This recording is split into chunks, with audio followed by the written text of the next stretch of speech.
नमस्कार, बहुत स्वागत है आप सभी का। मैं हूं आपके साथ कमरुद्दीन खान। कोरोना वायरस से जारी जंग के बीच प्रवासी कामगारों और मजदूरों की परेशानियां कम होने का नाम नहीं ले रही हैं।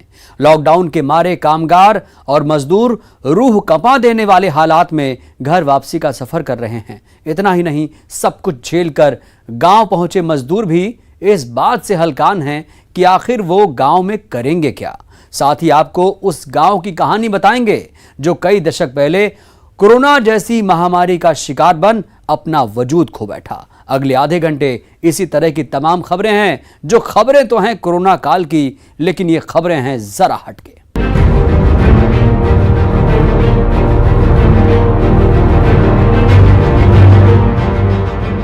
सपने को हकीकत का जामा पहनाने के लिए घर से दूर निकले कामगारों पर कोरोना वायरस और लॉकडाउन की मार पड़ी है।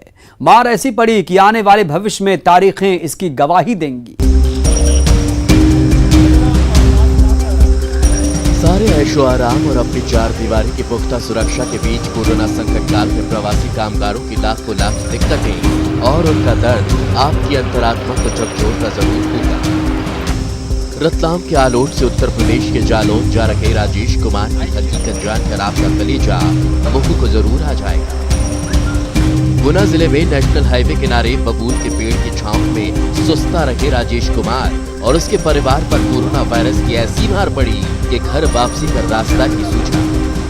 4 साल की फूल सी बेटी प्रतिभा और गर्भवती पत्नी मोना को इस विपत्ति काल में एकमात्र सहारा बने वो पेड़ पर अपना संसार समेटे वो उस घर के लिए निकल पड़ा जिसे सालों पहले उसने चमचमाते भविष्य का सपना संजोए छोड़ दिया था। कांटेदार बबूल के पेड़ की छांव में राहत तलाशता राजेश कुमार रतलाम के आलोट में आइसक्रीम बेचकर जिंदगी की जंग लड़ रहा था। कभी गुजरात में मजदूरी कर चुके राजेश की जिंदगी में नए मेहमान के आने का उत्साह था, लेकिन खुशियों को कोरोना की नजर लग गई। लॉकडाउन ने उसके सपनों को तार-तार कर दिया और अब हालात के रहमो करम पर उसे 800 किलोमीटर के घर वापसी का रास्ता अख्तियार करना पड़ गया। 22 मार्च से ये लॉकडाउन हो गया। लॉकडाउन होने के बाद फिर वहाँ काम धंधा तो मेरा चला नहीं। अभी चालू कर दिया वहाँ से एमपी सरकार ने, तो हमने कि निकलना चाहिए यहाँ से। निकल आए वहाँ से। तो आप क्या वहीं पर रह रहे थे काफी समय? हाँ, काफी समय। क्या व्यवसाय करते थे आप? वहाँ पे आइसक्रीम का काम करते थे। आपकी पत्नी, आपके बच्चे आपके संग नहीं आए? हाँ, हमारी फैमिली पूरी साथ में थी। अच्छा, कितना समय लगा आपको वहाँ से यहाँ तक आने में? वहाँ से मेरे करीब लग गए, कल मैं शाम को निकला था वहाँ से। शाम को निकला था, करीब हो गए 15-16 घंटे। जैसे जैसे घर वापसी का रास्ता कट रहा है, संकट काल में पति का सहारा बनी मोना का दर्द पहाड़ सा बड़ा होता जा रहा है। 4 साल की बेटी प्रतिभा के सिर पर हाथ फेरकर वो उसे तसल्ली तो दे रही है, लेकिन गर्भवती मोना को भविष्य की चिंता ऐसे ही खाए जा रही है जैसे गेहूं को घुन खा जाता है। उसे उसके लिए कोरोना संकट से बड़े रोजी रोटी के संकट की आहट अभी से सता रही है। अब घर पे क्या देखो, कुछ धंधा ही पानी हो, सब्जी वगैरह का कुछ, पैसे तो कुछ है नहीं। यहीं पे करते थे धंधा अपने आलोट में, जिला रतलाम में। अब घर जा रहे हैं वापसी। गुप्त शाह अंधेरे भविष्य और वर्तमान की चिलचिलाती धूप में परिवार समेत मुंहपेट पर 800 किलोमीटर का सफर और जहन में बस एक ही सवाल, क्या जिंदगी दोबारा पटरी पर लौटेगी? देश की तरक्की में नींव की ईंट सरीखा राजेश और उसका परिवार जवाब की तलाश में है। सवाल राजेश और उसके परिवार समेत हमारे आपके लिए वाकई बहुत बड़ा है। न्यूज़ 18 के लिए गुना से संवाददाता विकास दीक्षित की रिपोर्ट। हालात के मारे प्रवासी मजदूरों का घर वापसी का सफर अभी भी जारी है। 1200 किलोमीटर का सफर साइकिल पर तय कर सुकमा पहुंचे यूपी के मजदूरों ने मदद की गुहार लगाई है। कोरोना वायरस से बचने के लिए देश में लगाए गए लॉकडाउन का सबसे ज्यादा साइड इफेक्ट प्रवासी मजदूरों पर पड़ा। लॉकडाउन के चलते काम धंधा बंद होने से बेरोजगार हुए इन मजदूरों के आगे अब खाने के लाले पड़े, तो इन्होंने घर वापसी का रास्ता अख्तियार कर लिया। साइकिल पर घर वापसी का रास्ता तय कर रहे ये मजदूर चेन्नई से निकले हैं और इन्हें उत्तर प्रदेश तक का लंबा सफर तय करना है। 1200 किलोमीटर का सफर तय कर जब ये सुकमा पहुंचे तो इनका दर्द सामने आ गया। 1200 किलोमीटर तक साइकिल चला चुके मजदूर थके हारे तो हैं, लेकिन इनकी हिम्मत नहीं टूटी। मजदूरों की माने तो जब खाने का पैसा खत्म हो गया और घर जाने के लिए कोई व्यवस्था नहीं हुई, तो तो इन्होंने साइकिल से घर जाने का मन बनाया। मजदूरों ने घर वालों से पैसे मंगवाए और उससे जो भी जैसी भी साइकिल मिली वो खरीद ली। साइकिल पर अपना बचा खुचा सामान लादा और घर के लिए रवाना हो गए। कहाँ से आ रहे हो? चेन्नई से। कहाँ जाना? यूपी जाने का है। किस में जा रहे हो? साइकिल से जा रहे हैं, क्या करें, बस से इंतजार किए थे, सब कुछ बुकिंग किए थे तब भी नहीं हुआ, तो क्या करेंगे, ऐसा ही पैसा ख़त्म होने लगा तो निकल गए साइकिल से। क्या करें। अच्छा, ऑनलाइन बुकिंग कराए थे क्या? हाँ, ऑनलाइन बुकिंग कराए थे, नहीं हुआ। एसएमएस आया, उसके बाद कोई खबर नहीं आया। कितना किलोमीटर अभी तक आ गए? अभी तक हम लोग कम से कम 1200 किलोमीटर आ गए। ऐसा नहीं कि इन मजदूरों ने ट्रेन से या फिर बसों से अपने घर जाने का प्रयास नहीं किया। प्रयास करते करते जब इनका सब्र जवाब दे गया तो इन्हें हालात के आगे मजबूर होना पड़ा। इन मजदूरों ने सपना देखा था कि बाहर कमाने जाएंगे और अपने परिवार का भरण पोषण करेंगे, लेकिन कहते हैं ना, सपने तो किस्मत वालों के सच होते हैं। अब शायद इन्हें सपने देखने से भी डर लगेगा, कोरोना काल की इस हकीकत से भी डर लगेगा जो उन्होंने भोगी है। न्यूज़ 18 के लिए सुकमा से सत्यनारायण चांडक की रिपोर्ट। देश में लॉकडाउन 3 के बाद लॉकडाउन 4 शुरू हो चुका है, लेकिन अभी भी देश के किसी न किसी जगह से मजदूरों के पलायन की खबरें आ रही हैं, जिसे जो साधन मिल रहा है वो अपने गांव कस्बे तक पहुंच रहा है, लेकिन गांव पहुंचकर भी मजदूर की समस्या खत्म होती नहीं दिख रही है। जरूरी नहीं कि मंजिल पर पहुंचकर मुकम्मल जहां मिल जाए, बेबसी, लाचारी और भूखमरी वहां भी होगी। कुछ यही दास्तां है अलीराजपुर के जवानिया गांव में पहुंचे कुछ मजदूरों की, जो अपनी दहलीज तक पहुंच गए लेकिन दाने दाने को मोहताज हैं। जो शहर से कमा के लाए वो सफर और किराए में खर्च हो गया। सर 100 से 150 लोग गए थे, सभी लोग वापस आ चुके हैं। जी सर, मैं जिला पंचायत को लिखा था कि मजदूरों को पूछ के कि काम चाहिए और काम मेड़बंधन है, समतलीकरण है, कपिलधारा है, इस योजना के तहत काम गांव में दिया जाए। कुछ दिन पहले ही ये मजदूर गुजरात से अपने घर लौटे हैं। शहर से इस उम्मीद में लौटे थे कि गांव की गलियां अब भी आबाद होंगी, लेकिन ये मजदूर ये अंदाजा लगाना भूल गए कि सिर्फ उनका गांव ही नहीं बल्कि लॉकडाउन में पूरा वतन बर्बाद हो गया। शायद इन मजदूरों से ज्यादा वो सरकारी सिस्टम जो पलायन के आंकड़े गिना रहा है, लेकिन पता नहीं रहा कि भूख मिटती कैसे है। लगभग 36,000 लोग अभी आ चुके हैं और जितने भी ये मजदूर आए हैं इसमें कुछ तो खेतीबाड़ी करते थे गुजरात में, महाराष्ट्र में, और कुछ फैक्ट्री में थे, और मैक्सिमम जो मजदूरी थे। तो हम लोग कोशिश कर रहे हैं इनको ज़्यादा से ज़्यादा यहाँ पे नरेगा के अंतर्गत और प्रधानमंत्री आवास के अंतर्गत इनको मजदूरी दिलाई जा सके। 4 पैसे कमा के लाए थे शहर से, 2 रास्ते में खर्च हो गए, 2 किराए में निकल गए। जिले में अब तक 36,000 से ज्यादा मजदूर अलग अलग राज्यों से लौटकर आए हैं, जिनके आगे चिंता खड़ी है परिवार का पेट भरने की, जिंदगी को दोबारा आगे बढ़ाने की। वसीम मकरानी, न्यूज़ 18, अलीराजपुर। कोरोना महामारी की त्रासदी को अगर आप समझना चाहते हैं तो आप धमतरी के घोघोपुरी गांव चले आइए। कई दशक पहले घोघोपुरी गांव भी आबाद था, लेकिन उस समय आई एक महामारी ने ऐसी तबाही मचाई कि गांव का वजूद ही खत्म हो गया।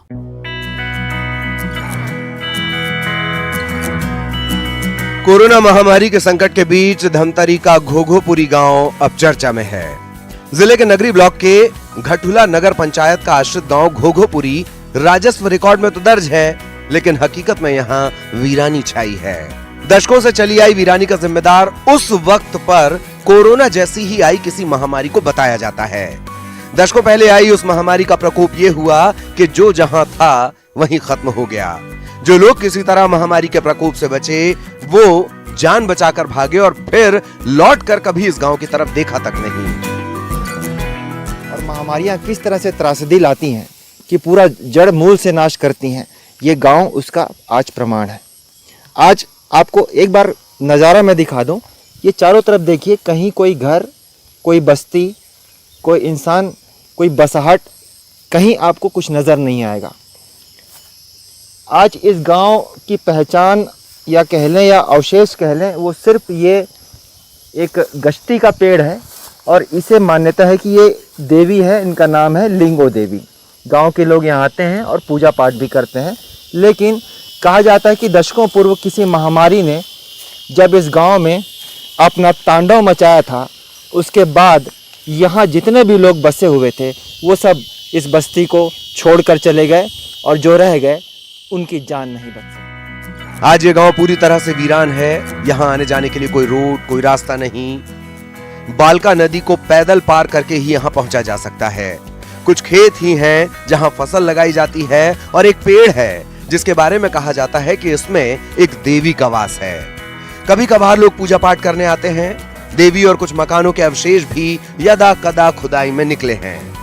यदि इस इलाके की पुरातत्व विशेषज्ञ खुदाई करें तो निश्चित तौर पर दशकों पुराने गांव की संस्कृति और ग्रामीणों की जीवन शैली सामने आ सकती है। फिलहाल कोरोना काल के संकट ने इस गांव के आसपास के लोगों के लिए दशकों पहले आई महामारी और उसकी तबाही की याद ताजा कर दी है। पूर्व में इस गांव में ऐसी जैसा कोरोना फैला हुआ है वैसे ही यहाँ महामारी फैला, इससे सब लोग यहाँ से भागे।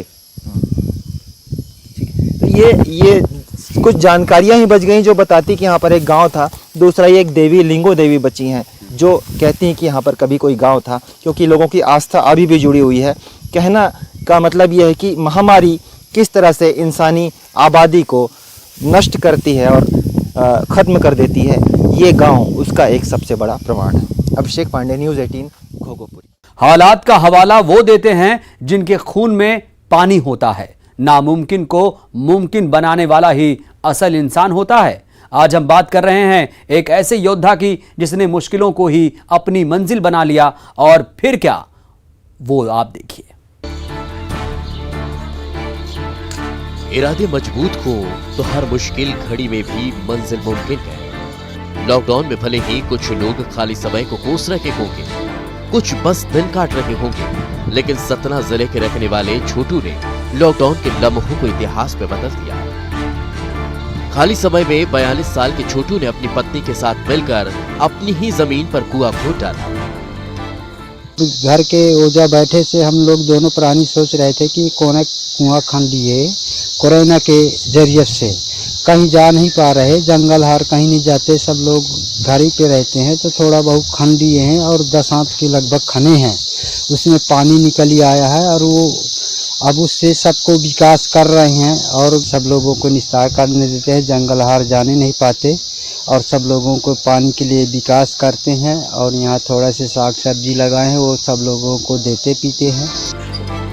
ना करने के कई बहाने होते हैं, लेकिन कुछ करने की ठान लें तो कोई मुसीबत आड़े नहीं आती। परिवार के पास पैसे नहीं थे, संसाधन नहीं थे, लेकिन एक चीज थी और वो हिम्मत। और उसी हिम्मत और 20 दिन की मेहनत के फल में इस कुएं में पानी मिला। धीरे धीरे कुआं खोदन, जब कुआं खोदन तो पानी निकल गया हो, तो पानी के बाद फिर बगिया लगाए तो गाँव भाई लगे मुठी दो मुठी पत्ता भाजी है, अपन तोड़ कर दे दिहन, खाए पे नापा हो गए। पानी का बहुत तकलीफ रहा है। अब बहुत दूर से लन में है, लन बिगड़ गया है। एक लन है स्कूल में, तो से पानी तो पानी नहीं रहा। नदी का पेन बहुत दूर ठकुर न भनन के गाय न भरन नहीं पानी, तो हो गया पानी के हमें बहुत तकलीफ रहा। जो शासन कुआं बंधा दे तो मना पानी पिए के हमें ज्यादा न हो तो पानी पिए के लड़का बच्चन का भाजी तरकारी बन लगवा ले। अब तो मना सूखी एक टाइम खाई है तो एक टाइम खाई है नमक रोटी, एक टाइम भाजी पत्ता लगा ले, तो लड़का बच्चा खाई है। हिम्मत का हथौड़ा जब पड़ा तो आवाज हर ओर सुनाई थी। इस कामयाबी की आवाज उस सरकारी ऑफिस तक भी सुनाई थी जो हैरान है इस कामयाबी पर। एक आश्वासन मिला है, सुन लीजिए। ये निश्चित रूप से प्रेरणादायक कार्य है उनका और उन्होंने सराहनीय कार्य किया है। पानी की बेसिक समस्या है कुछ क्षेत्रों में और इनमें लॉकडाउन के समय का सही उपयोग करते हुए उन्होंने सोशल दूरी का पालन करते हुए और एक बेहतर कार्य किया। ये बधाई के पात्र हैं और मैं जाऊंगा, स्वयं देखूंगा उसको। अगर मनरेगा के अंतर्गत पात्रता में आते हैं तो उसका परीक्षण कर उनको अपने मनरेगा के हितग्राही मूलक कार्यों में शामिल किया जाएगा और नरेगा के प्रावधानों के तहत जो उसमें राशि दी जा सकती है वो राशि दे के उसको पक्का करवाएं। इस मेहनत का फल सिर्फ पानी नहीं है बल्कि कुछ और भी है। कुएं से निकले पानी से ये परिवार सब्जी उगा रहा है, गांव के कुछ लोगों की प्यास बुझा रहा है और एक उम्मीद जगा रहा है कि हर मुमकिन कोशिश मंजिल तक जरूर पहुंचती है। शिवेंद्र बघेल, न्यूज़ 18 सतना। कोरोना खबरें जरा हटके में फिलहाल वक्त हो चला है ब्रेक के बाद हाजिर हूं। चलिए खबरों के सिलसिले को फिर से आगे बढ़ाते हैं।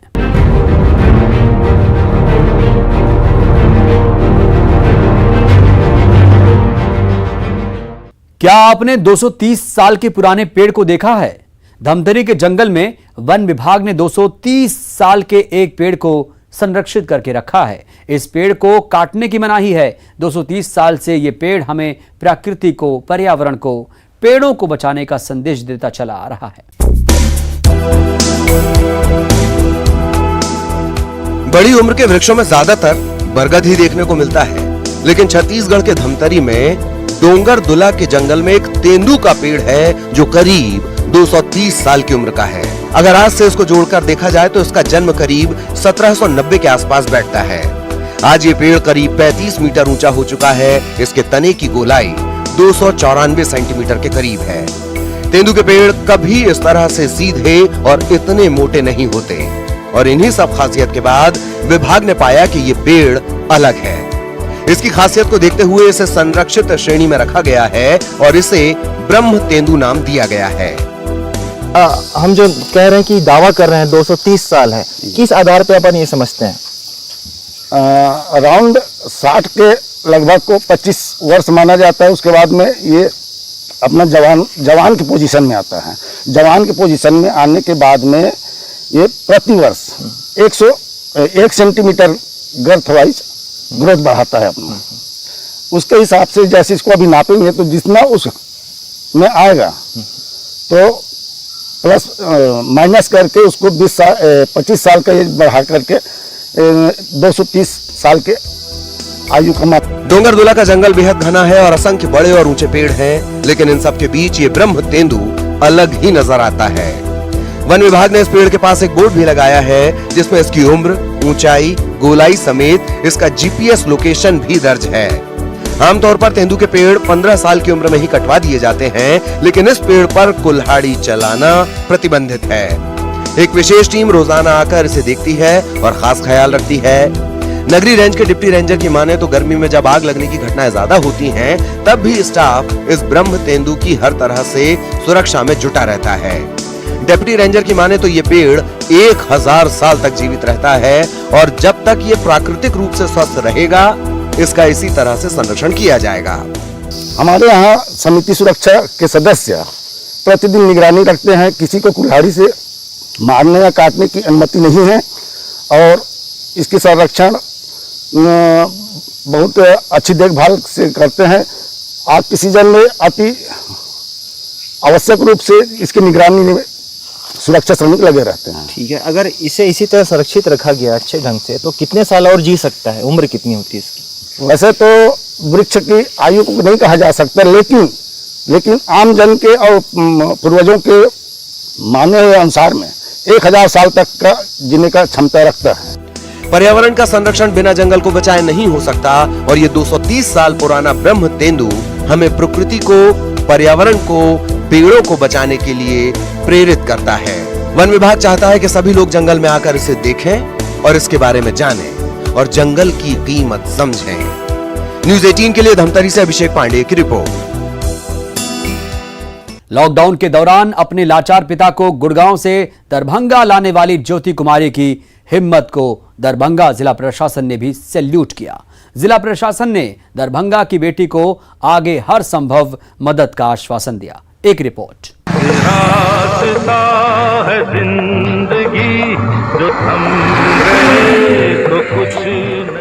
न्यूज़ 18 ने प्रमुखता से दिखाया था कि कैसे दरभंगा की बेटी ज्योति कुमारी अपने पिता के लिए श्रवण कुमार बन गई। मात्र 15 साल की ज्योति कैसे अपने लाचार पिता को साइकिल पर बैठाकर गुड़गांव से दरभंगा ले गई। दरभंगा की इस बेटी की हिम्मत की जिला प्रशासन भी तारीफ कर रहा है और उसकी शिक्षा में हर संभव मदद करने की बात कही है। तो जरूर कुछ ना कुछ मदद हम लोग जरूर करें। जो भी उनका इच्छा हो उसको भरपूर सहयोग हम लोग करने की कोशिश करें जो हम लोगों का इसमें। न्यूज़ 18 की खबर पर संज्ञान लेते हुए डीएम त्यागराजन ने दरभंगा सदर के एसडीओ राकेश गुप्ता को ज्योति के घर भेजा।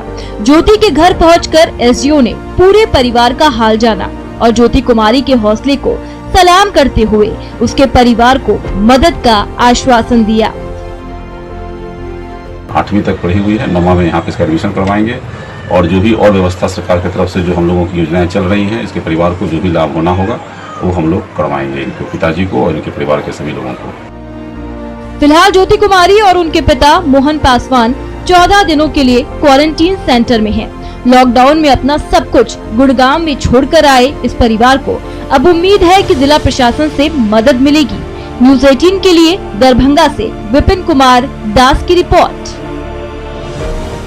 क्वारंटीन सेंटर में मारधाड़, हंगामे, यहां तक कि नशेबाजी की तस्वीरें सामने आ रही हैं। लेकिन अब आपको हम तस्वीरें दिखाने जा रहे हैं, समझ में आएगा कि बवाल खड़ा करने से किसी समस्या का समाधान नहीं होता।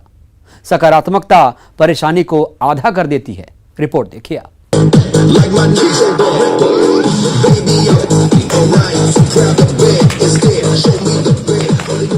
वेस्टर्न म्यूजिक पर एरोबिक्स करते लोग, लेकिन ये क्या, किसी ने लुंगी पहनी है, किसी ने धोती तो किसी ने तौलिया बांध रखा है।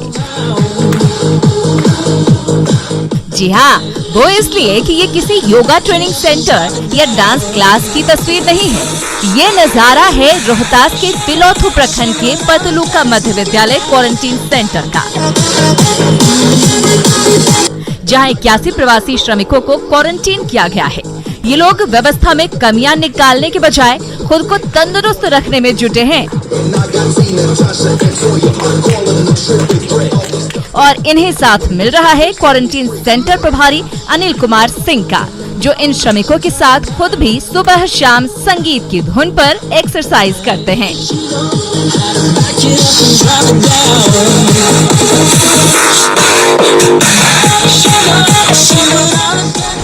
इतना ही नहीं, एक्सरसाइज करने के बाद ये श्रमिक पिछले 2.5 महीने से बंद पड़े विद्यालय को चमकाने में जुट जाते हैं। यहाँ पर खाना पीने के लिए कोई चीज की दिक्कत नहीं है। यहाँ पर हम लोग का 14 दिन का क्वारंटीन था, मन भी लग गया है। यहाँ पर सुबह सुबह योगा होता है और हम लोग को दूध भी मिलता है। यहाँ पर ये लोग जितने भी मजदूर हैं, ये लोग कहते हैं कि सरकार जब हमें फ्री में खाना खिलाती है तो हम लोग का भी उत्तरदायित्व तो होता है कि हम लोग भी इस देश के लिए कुछ करें। और ये लोग जो है खेतीबाड़ी के रूप में ये सब्जी लगाते हैं, पूरा खेत कोड़ते हैं। अब जरा ये तस्वीरें देखिए, इसे देखकर आपको सर्कस वाली फीलिंग आएगी। ये है मुंगेर के संग्रामपुर प्रखंड के रैन मौजमा का क्वारंटीन सेंटर, जहां दूसरे राज्यों से आए कामगारों को 14 दिनों के लिए क्वारंटीन किया गया है। वक्त बोझिल ना हो इसके लिए ये लोग अलग अलग तरह की एक्टिविटी के जरिए एक दूसरे का मनोरंजन कर रहे हैं। ये तस्वीरें उन लोगों के मुंह पर तमाचा है जो बेवजह का बखेड़ा खड़ा करते हैं। न्यूज़ 18 के लिए सासाराम से अजीत कुमार के साथ मुंगेर से अरुण कुमार शर्मा की रिपोर्ट। पीएम मोदी के आत्मनिर्भरता वाले बयान की इन दिनों खूब चर्चा है। हर कोई आत्मनिर्भर होने की कोशिश कर रहा है। आइए आपको दिखाते हैं कैसे ग्रामीण क्षेत्र की महिलाएं अपनी लगन और मेहनत से आत्मनिर्भर हो रही हैं। प्रधानमंत्री नरेंद्र मोदी ने कहा था, देश के विकास के लिए हर व्यक्ति को आत्मनिर्भर होना पड़ेगा। पीएम मोदी के इस बयान को पहले से ही चरितार्थ कर रही हैं बिहार के औरंगाबाद जिले की ये महिलाएं।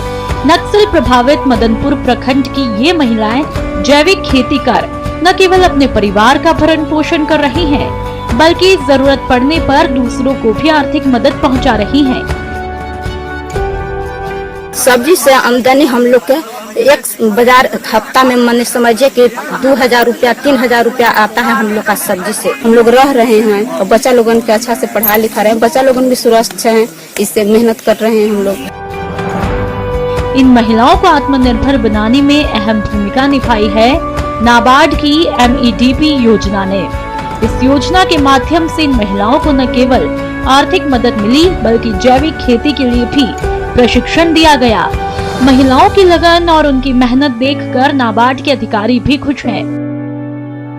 मदनपुर में हम लोगों ने वहाँ की महिलाएं बहुत सारे सब्जियां की खेती करती, तो उन लोगों को हम लोग ने ट्रेनिंग दिया कि किस तरह से ऑर्गेनिक फार्मिंग को यूज करके वो लोग खेती करें। देश और समाज को आर्थिक रूप से आत्मनिर्भर होने के लिए महिलाओं का भी आत्मनिर्भर होना जरूरी है। शहरी क्षेत्र की महिलाएं इस तरफ बढ़ भी चली हैं। ग्रामीण क्षेत्र की महिलाएं भी ऐसे ही आत्मनिर्भरता की तरफ बढ़ने लगी तो वो दिन दूर नहीं जब देश का कायाकल्प हो जाएगा। न्यूज़ 18 के लिए औरंगाबाद से संजय सिन्हा की रिपोर्ट।